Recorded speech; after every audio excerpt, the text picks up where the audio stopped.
Hello दोस्तों, मेरा नाम किशोर कुमार है और आज हम लोग पद्म पुरस्कारों के बारे में चर्चा करेंगे जो हाल ही में 26 जनवरी को घोषणा किया गया है।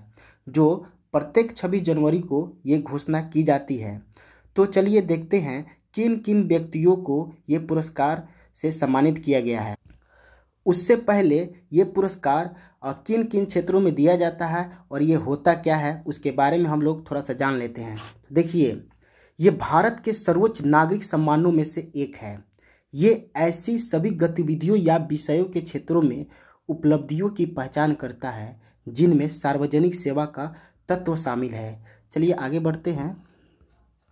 देखिए, ये पुरस्कार विभिन्न विषयों या गतिविधियों के क्षेत्रों में दिए जाते हैं, जैसे कला, सामाजिक कार्य और सार्वजनिक मामले में दी जाती है, विज्ञान और इंजीनियरिंग क्षेत्र में दिया जाता है, और व्यापार व उद्योग के क्षेत्र में दिया जाता है, चिकित्सा के क्षेत्र में दिया जाता है, साहित्य एवं शिक्षा के क्षेत्र में दिया जाता है, और खेल या सिविल सेवा इत्यादि के क्षेत्रों में ये सम्मान दिया जाता है। देखिए, पद्म पुरस्कार वर्ष 1954 में प्रारंभ किए गए थे और वर्ष 1978 और 1979 तथा 1993 से लेकर 97 के बीच के दौरान थोड़े से अंतराल को अगर छोड़ दिया जाए तो ये प्रत्येक गणतंत्र दिवस पर इसकी घोषणा की जाती है। देखिए, ये वर्ष में प्रदान किए जाने वाले कुल पद्म पुरस्कारों की संख्या या मरणोपरांत तथा विदोषियों को दिए जाने वाले पुरस्कारों को अगर छोड़ दिया जाए तो 120 से अधिक नहीं होनी चाहिए। चलिए आगे बढ़ते हैं। देखिए, ये पुरस्कार 3 श्रेणियों में प्रदान किए जाते हैं। सबसे पहले क्या है तो पद्म विभूषण, ये असाधारण और विशिष्ट सेवा के लिए दिए जाते हैं। दूसरे नंबर पर आते हैं पद्म भूषण, ये उच्च क्रम की विशिष्ट सेवा में दिया जाता है। और तीसरे नंबर पर आते हैं पद्मश्री, ये प्रतिष्ठित सेवा में दिए जाते हैं। चलिए देखते हैं। ये देखिए, ये वर्ष 2023 में पूछेगा कि कुल पद्म पुरस्कार कितने लोगों को दिया गया है, तो टोटल कितना 106 व्यक्तियों को दिया गया है। उसमें से पद्म विभूषण पूछेगा तो 6 व्यक्तियों को दिया गया है, पद्म भूषण पूछेगा तो 9 व्यक्तियों को दिया गया है, पद्मश्री पूछेगा तो 91 व्यक्तियों को दिया गया है। चलिए आगे देखते हैं। क्वेश्चन नंबर 2 क्या कह रहा है, पद्म पुरस्कार विजेताओं की घोषणा किस दिन की जाती है, तो इसका सही आंसर क्या हो जाएगा, गणतंत्र दिवस पर की जाती है। देखते हैं आगे, पद्म पुरस्कार किसके द्वारा प्रदान किया जाता है, तो राष्ट्रपति के द्वारा प्रदान किया जाता है। और बोलेगा वर्ष 2023 में कुल कितने लोगों को पद्म पुरस्कार से सम्मानित किया गया है, तो क्या हो जाएगा, 6 व्यक्तियों से सम्मानित किया गया। तो चलिए देखते हैं पद्म विभूषण विजेताओं कौन कौन से हैं, तो टोटल कितने हैं, तो 6 है। और कौन कौन से हैं तो देखते हैं। तो 1 नंबर पर है मुलायम सिंह यादव, इनको दिया गया है मरणोपरांत। और किस क्षेत्र में दिया गया है, तो पब्लिक अफेयर्स में दिया गया है। और कहाँ के थे ये, तो उत्तर प्रदेश से संबंधित है। दूसरे नंबर पर कौन है, तो दूसरे नंबर पर है बालकृष्ण दोषी, ये कहाँ, इनको भी मरणोपरांत में दिया गया है। और ये वास्तुकला से संबंधित थे और ये कहाँ के हैं, तो ये गुजरात के हैं। चलिए देखते हैं आगे। जाकिर हुसैन क्या चीज़ से संबंधित है, तो ये कला से संबंधित है। और ये कहाँ से है, तो महाराष्ट्र से हैं। चलिए नेक्स्ट देखते हैं। एस.एम. कृष्णा, इनको भी दिया गया है, पब्लिक अफेयर्स में दिया गया है। और ये कहाँ से है, तो ये कर्नाटक से है। चलिए नेक्स्ट देखते हैं। नेक्स्ट कौन है, तो दिलीप महालनोबिस, इनको भी दिया गया है, मरणोपरांत में दिया गया है। और ये किस चीज़ से संबंधित है, तो चिकित्सा से संबंधित है। और ये कहाँ से है, तो ये पश्चिम बंगाल से हैं। और लास्ट कौन है, तो श्रीनिवास वर्धन जी है, इनको क्या चीज़ संबंधित है, तो ये विज्ञान और प्रौद्योगिकी से संबंधित है। और ये कहाँ के थे, तो भारतीय मूल की अमेरिकी वैज्ञानिक है। और यहाँ पे सभी कोई का पिक्चर है, जैसे मुलायम सिंह यादव ये उत्तर प्रदेश से हैं, जाकिर हुसैन महाराष्ट्र से हैं, और ये दिलीप महालनोबिस है, ये पश्चिम बंगाल से हैं। और एम.एन. कृष्ण कर्नाटक से है। और श्रीनिवास वर्धन ये कहाँ से है, तो यूएसए से हैं। और बालकृष्ण दोषी ये कहाँ से है, तो गुजरात से हैं। चलिए नेक्स्ट पे बढ़ते हैं। चलिए नेक्स्ट हमारा क्या है, तो तो पद्म भूषण है। पद्म भूषण कितने लोगों को दिया गया है? तो 9 व्यक्ति को टोटल दिया गया है। चलिए पहले का कौन है? तो एस.एल. भैरप्पा। ये क्या चीज़ संबंधित है? तो साहित्य और शिक्षा से संबंधित है। और कहाँ से है? तो कर्नाटक से है। दूसरे नंबर पर कौन है? तो दूसरे नंबर पर है कुमार मंगलम बिरला। ये उद्योग और व्यापार से संबंधित है और ये कहाँ के हैं? तो ये महाराष्ट्र से हैं। चलिए तीसरे नंबर पर है दीपक धर। ये विज्ञान और प्रौद्योगिकी के हैं और ये महाराष्ट्र से हैं। और तीसरे नंबर पर कहाँ है? कौन है? तो वाणी जयराम। ये कला से संबंधित है और ये कहाँ से है? तो तमिलनाडु से है। और पाँचवें नंबर पर कौन है? तो स्वामी चिन्नाजियर। ये कहाँ से है? तो ये तेलंगाना से है। और क्या चीज़ से संबंधित है? तो अध्यात्मकवाद से संबंधित है। और छठे नंबर पर कौन है?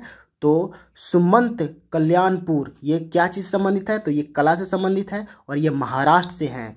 और सातवें नंबर कौन है? तो कपिल ठाकुर हैं और ये साहित्य और शिक्षा से संबंधित है और ये कहाँ के हैं? तो नई दिल्ली के हैं। और आठवां नंबर पर कौन है? तो सुधा मूर्ति है। ये सामाजिक और कार्य से संबंधित है और ये कहाँ से है? तो कर्नाटक से हैं। और 9वें नंबर पर कौन है? तो कामलेश डी पटेल। ये अध्यात्मकवाद से हैं और ये तेलंगाना से संबंधित है। चलिए नेक्स्ट पे बढ़ते। अब हम लोग देखेंगे पद्मश्री पाने वाले प्रमुख लोग। सबसे पहले रवीना टंडन है। दूसरे नंबर पर कौन है? तो राकेश राधेश्याम झुनझुनवाला, जिनको मरणोपरांत दिया गया है। और तीसरे नंबर पर आरिज खंडबाटा। ये कौन है? तो ये रसना के संस्थापक है। इनको भी मरणोपरांत दिया गया है। और कौन है? एम कीरवानी है, जो आर म्यूजिक के क्या है? ये कंपोजर है। तो बिहार से भी कुछ लोगों को पद्मश्री दिया गया है, तो उनको भी देखते हैं। बिहार से पद्मश्री तीन व्यक्तियों को सम्मानित किया गया है। जैसे एक में है श्रीमती सुभद्रा देवी, ये कला से संबंधित है। और दूसरे नंबर पर कौन है? तो श्री आनंद कुमार, ये शिक्षा से संबंधित है। और तीसरे नंबर पर कौन है? श्री कपिल देव प्रसाद, ये कला से संबंधित है। चलिए नेक्स्ट पे बढ़ते हैं। नेक्स्ट हमारा क्या है? पूछेगा वर्ष 2023 में कुल कितनी महिलाओं को पद्म पुरस्कार दिया जाएगा? तो 19 महिलाओं को दिया जाएगा। और वर्ष 2023 में कितने लोगों को पद्म भूषण से सम्मानित किया जाएगा? तो 9 व्यक्तियों को किया जाएगा। चलिए नेक्स्ट पे बढ़ते हैं। चलिए हम लोग देखते हैं पद्म पुरस्कार से कुछ इम्पोर्टेंट क्वेश्चंस के बारे में देखते हैं, इससे क्या क्या क्वेश्चंस बनते हैं। तो सबसे पहला क्वेश्चन क्या बनता है कि ये कितने प्रकार के होते हैं पद्म पुरस्कार? तो 3 प्रकार के होते हैं, पद्म विभूषण और पद्म भूषण और पद्मश्री। नेक्स्ट हमारा क्या है? तो नेक्स्ट है भारत का पहला सर्वोच्च नागरिक सम्मान कौन है? तो ये भारत रत्न है।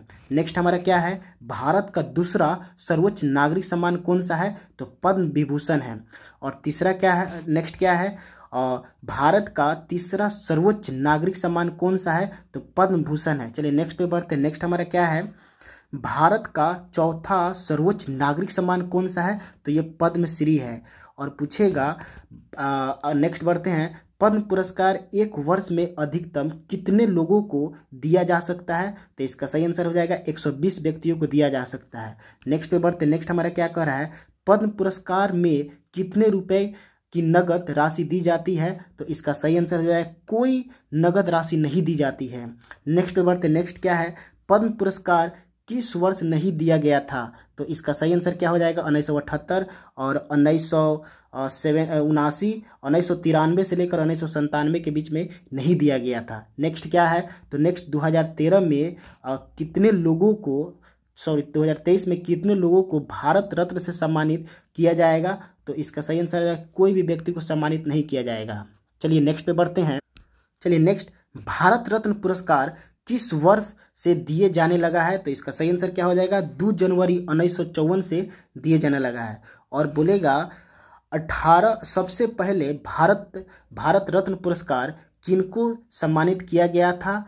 तो किनको सम्मानित किया गया था? तो सबसे पहले चंद्रशेखर वेंकट रमन को सम्मानित किया गया था। दूसरे नंबर पर कौन थे? तो चक्रवर्ती राजगोपालाचारी जी थे। और लास्ट कौन थे? और तीसरे नंबर पर कौन थे? सर्वपल्ली राधाकृष्ण जी थे। चलिए नेक्स्ट पे बढ़ते। नेक्स्ट हमारा क्या कह रहा है?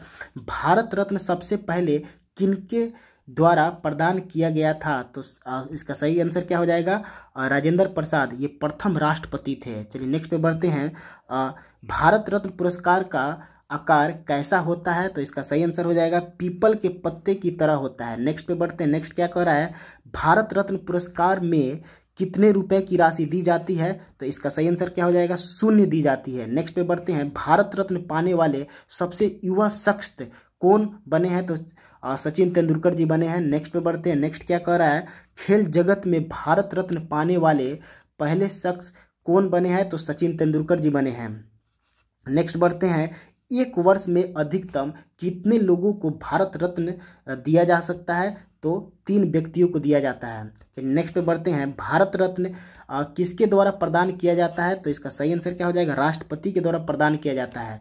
और नेक्स्ट पे बढ़ते हैं। भारत रत्न पुरस्कार किस रंग के फीते में पहनाया जाता है? तो इसका सही आंसर क्या हो जाएगा? सफ़ेद रंग के फीते में पहनाया जाता है। चलिए नेक्स्ट पे बढ़ते हैं। नेक्स्ट क्या कह रहा है?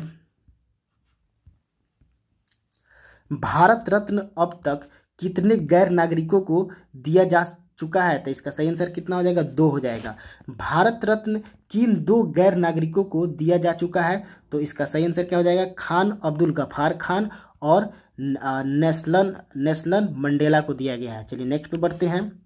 भारत रत्न से सम्मानित पहली भारतीय महिला कौन थी? तो इसका सही आंसर क्या हो जाएगा? इंदिरा गांधी जी थी। नेक्स्ट पे बढ़ते हैं।